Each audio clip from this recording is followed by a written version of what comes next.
Now, once again, no, because I'm going to jump back and forth. My fucking ADHD needs to relax. I'm thinking about all the things I want to say. I'm like, no, chill. I have to say one of the hardest parts about being on social media, on YouTube, Instagram, and TikTok is constantly seeing a different version of myself through a lens. It makes the way that I look at myself a lot harder, a lot more harsh, and a lot more critical. And I think one of the biggest things that I wanted to change in myself that I noticed as I got older was losing my hair.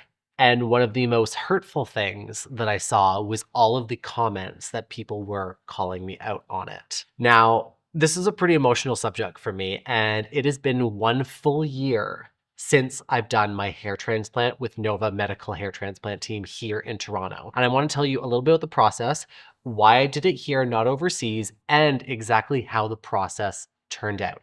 As you can see, I could not be happier with the results and how it looks today. You would never know that I had ever a receding hairline. Like, look at before. It's kind of wild to even see that. Now, I know before, a lot of people even said, Phoenix, you don't need a hair transplant. And I didn't think I needed one either until I was continuously called out online. People online are very cruel. They're very mean, and they will say whatever they want to make themselves feel better by putting other people down. That is the one greatest thing that I've learned that is also really scary about being yourself online and putting yourself out online. But I'm going to talk you through the process of how this went, why I did it here, because I want people to understand that there should be no shame in men doing surgery like this, because there is a stigma around it. Everyone feels shame for losing their hair, and people feel shame for doing something to change it, whether it's cosmetic, whether it's topical treatment, whether it's injections. You should feel great about yourself, about your body, and how you look. So there should be no shame whatsoever in doing a hair transplant. So a year ago, we connected with the Nova Medical Hair Transplant Team here in Toronto. There was a few considerations that I was looking at doing because I was really terrified about doing this overseas. I know every single person goes over to Turkey, and once again, you can have a really great hair transplant done overseas. My concern was I wanted to be home and I wanted to be safe. Another consideration is that when you go on a plane shortly after a hair transplant, the pressure itself reduces the longevity and the viability of those hairs staying in your scalp. That's something a lot of people don't consider when they're going overseas. Now, there has been great and there have been very terrible stories that I've heard of people going overseas. So I wanted to make sure that if I was doing it, I was doing it right.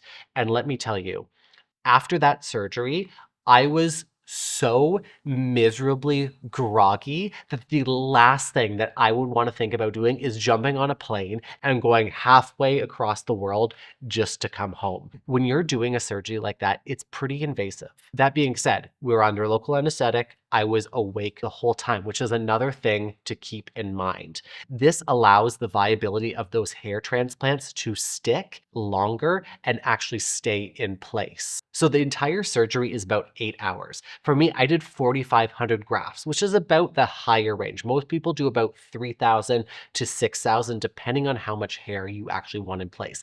I had a lot of thinning on the sides here, and I was actually losing density in that full V on the top. So I wanted to bring the vibrancy of that back. For the first half of the surgery, I'm on my face and they are actually doing the extraction of all the hairs. What's great about the technique that Nova Medical does is that they disperse the hairs that are coming out the back so you don't have one big patch that's missing. You also don't have any scarring. They disperse the hairs just enough so it looks even. So when it grows back, as you can see in this pictures, you would never even know that I had something done. What's great about the extraction of this dispersed follicle retraction is the different hair follicles that they will actually be removing. They'll have single, double, and triple hair follicles at the back of your head that allows for different density when they're actually doing the implant on your scalp. After the first half of that surgery, we had our lunch break, and I vaguely remember eating with my entire head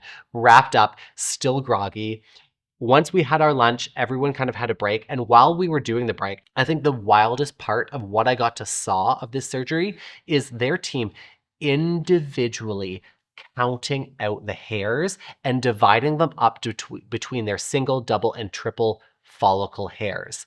That alone was worth the money because the last thing I want to be doing is counting out 4,500 hair follicles from someone before implanting. This is a very tedious process, and in my opinion, worth it to get done right. After our lunch and after they finished dividing all of those extractions, they flipped me over. I now sat on my back, kind of upright, almost in a 45-degree angle. They then marked out the full hairline of where it was going to go in that full V shape here. And the technique that they use is a little bit different from other surgeries, is they actually make a small incision and insert the hair. This has a higher viability amount for those hairs to gain traction and grow in place versus doing like a puncture and then sticking it in.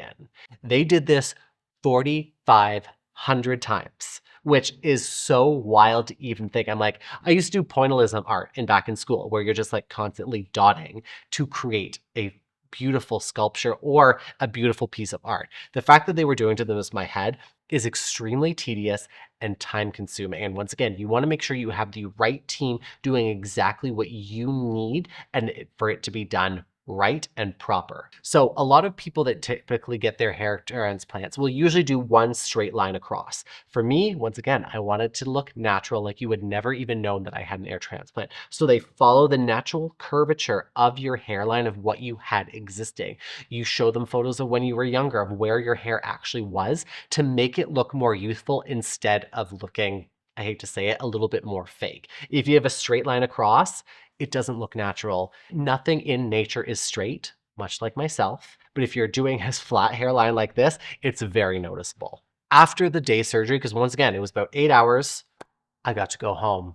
Groggy, miserable, and annoyed because I was like super sleepy. I actually fell asleep for the second half of the surgery because I was so comfortable and completely knocked out. That shows you how easy it really was. The healing process was a little bit of a journey though, and I'm going to be honest with you, for the first week was not so great. I was miserable. I was not able to sleep at all because when you're sleeping, you can't sleep on your back. You can't sleep on your side. You can't sleep on your forward because you need to protect the back of your hair follicles and the new ones that they've implanted. So I had to sleep with one of those really big travel pillows. And for me, I naturally sleep on my face and my side. So attempting to sleep on my back was an extreme challenge. So if you're looking to do this yourself, train yourself ahead of time. Please go through the effort of learning how to sleep slightly upright and on your back, because that is going to make or break the healing process of it. The first week,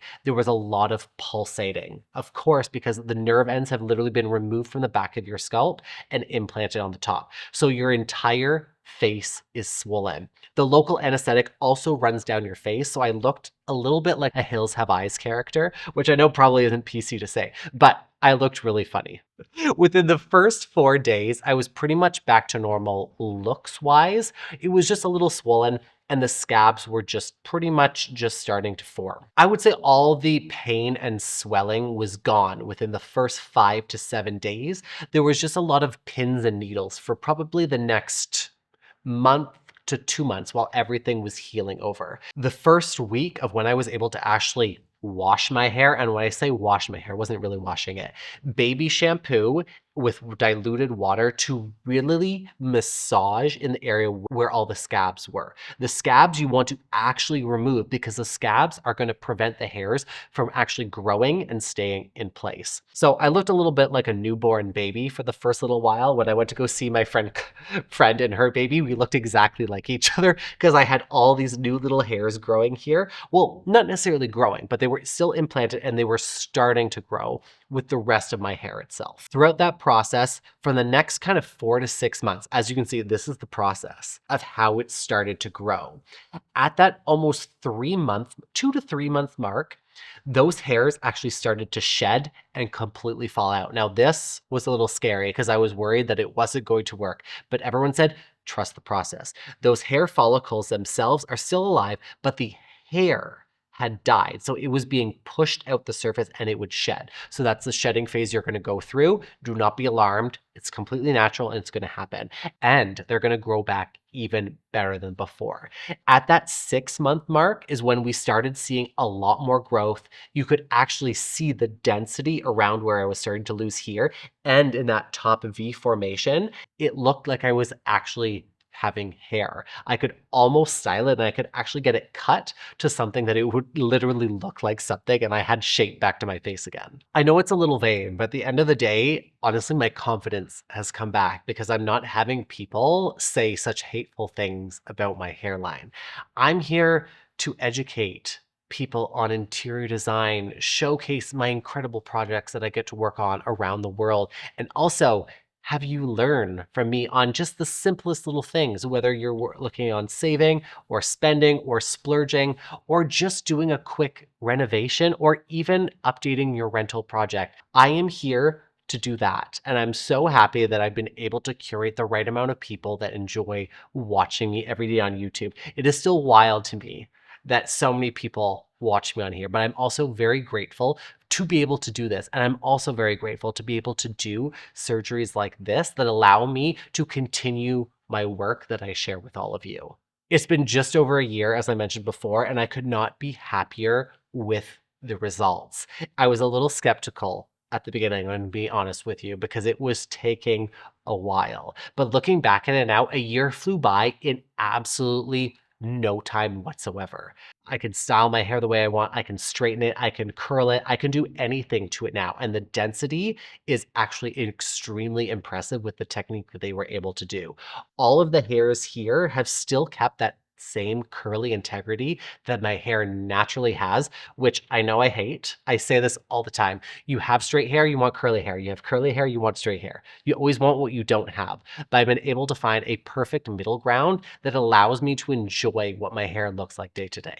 Having a hair transplant also comes with a little bit of maintenance. I use a topical minoxidil and finasteride to help maintain the hair's health. I also use a hair serum from the Rootist. I've been using it since I was allowed to start using hair care products to make sure that the hair would actually grow back healthy, because your healthy hair starts at the root. If you're able to take care of your scalp, it means the hair that's going to be growing is a lot healthier. Another huge thing that I do, Anthony actually makes fun of me for this, is I sleep with a silk bonnet. This is going to be a game changer because I roll around a lot at night. The silk bonnet keeps your hair in place and it also keeps it protected. So if you or anyone has been looking to get a hair transplant, Nova Medical Team here in Toronto was absolutely phenomenal. From the care, the checkups, and the check-ins, they really made it feel like a luxury experience for someone who is absolutely terrified to do surgery. I know some of you have been following me on Instagram and TikTok at Mr. Phoenix Gray, and you've seen my process from start to finish. I know I did a 6-month update, but this you get to see all the information from start to finish to where I am now, and all the pictures of the process as well. If you are looking for a hair transplant, or if you have someone that is thinking about it, the Nova Medical Hair Transplant here in Toronto, honestly, I could not say anything better about how the surgery went. And as you can see, the results could not be better. That's all for today. Thank you so much for watching. And once again, I really appreciate all the people that have supported me from the very beginning and supported me through this process.